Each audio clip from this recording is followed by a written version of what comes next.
It's your girl Shay, and I'm back with another live.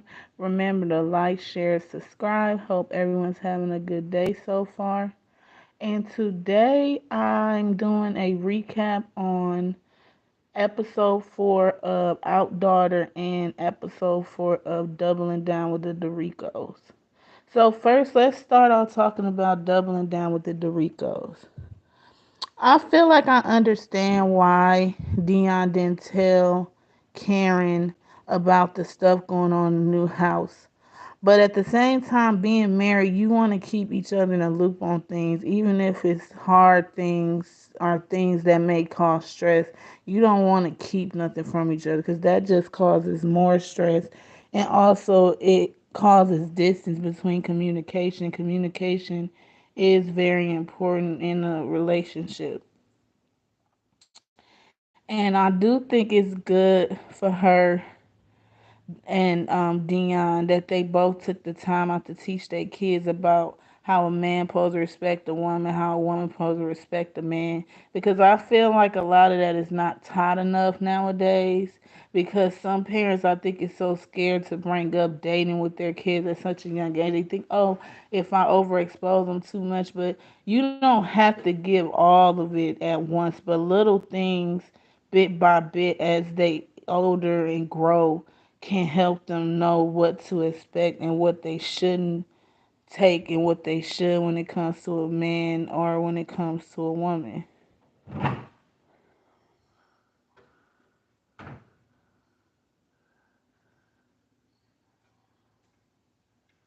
And sorry about that, guys. I was just so yeah.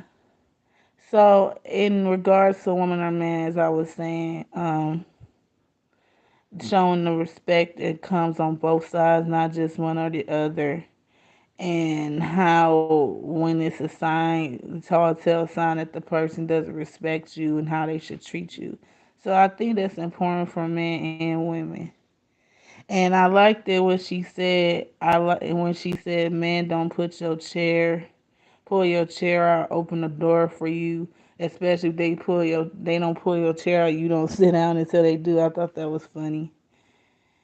And I liked it the fact of how when Dion went out on like a daddy daughter date, he let them know how they stood their ground. They didn't let a man change their standard or what they expected to be treated like or what they expected. So I liked it, that aspect too.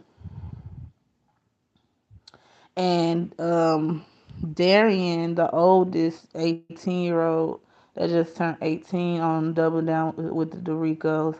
I like where her mind is at so far because to say that she's 18 and kind of been pretty sheltered, being school at home and not really having a social life too much, which is understandable as a protection, but she said she's not even thinking about dating yet, even though she's grown. She just want to focus on herself in college, and I think that's so important because some people think only when you're 13 or 14 is too young to date, but even at 18, you're still getting to know yourself. Some people don't really know who they are till later in their 20s, maybe 30s. So it's still nothing wrong with taking time just to get to know you, even when you are 18, because you still new to everything. You're still learning different things. So I do respect Darian for that. And let me see. I also enjoyed the parts of the show where they showed their kids how important dental health is. Because I think sometimes some parents, not every parent, but I've seen some parents that kind of like, oh, whatever, it's your baby teeth, you'll be fine till you get older. But I think that's another important essential as parents for us to teach our kids um, dental health because it is important. That's what people see when they first see you. They see your face and they see your teeth. And if your teeth looking crazy, like, you want to present yourself in a good way. Now we're talking about Outdaughtered, episode 4. I liked it how it started out. I liked it when they went to the aerial arts together as a family. It's always nice seeing them do family activities together. Um, and it was basically the episode was kind of surrounding um, social media and Danielle and her husband deciding if they think Blake should have a YouTube channel of her own at 12.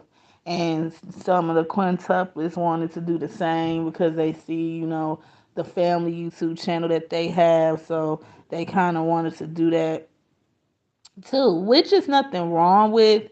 But I can kind of understand why Danielle and her husband took time to think about it because kids only see sometimes the positive aspects of things, and that's why as parents we kind of got to go in there and talk to them about the other side, because a lot of times these YouTubers do kind of make it seem like, oh, it's just all fun, da da da. Even the younger ones that may be kids, oh, it's just fun, fun, fun. It is enjoyable, but if you're not at an age where you can take the other side, like the cyberbullying or people just saying mean things to you just because they want to just be mean, and cyberbully you, and that's something that's already, I'm sure, that many kids today deal with, even in school.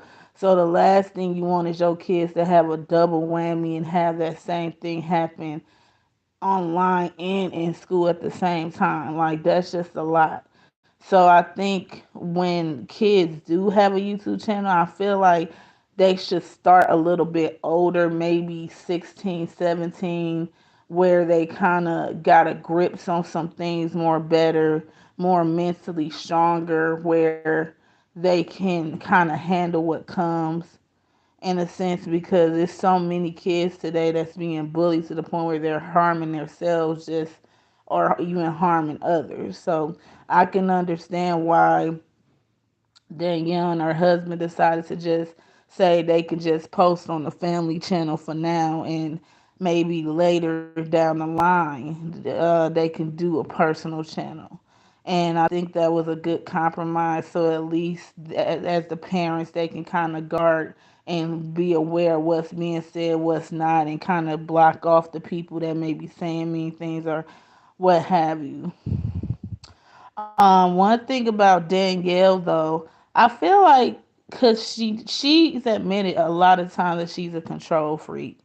And because of that, it seems like when they do have outings, sometimes she doesn't necessarily enjoy herself because she's always thinking about what she has to do once she get home. This and I can never understand how it is having 6 kids because I only had one myself, me and my husband. So I can't even imagine. So I can understand that gotta be a lot, double time. But at the same time, also, I know when you do have family time, you want to really kind of focus on the family time because the stresses are going to be there. They're always going to be something.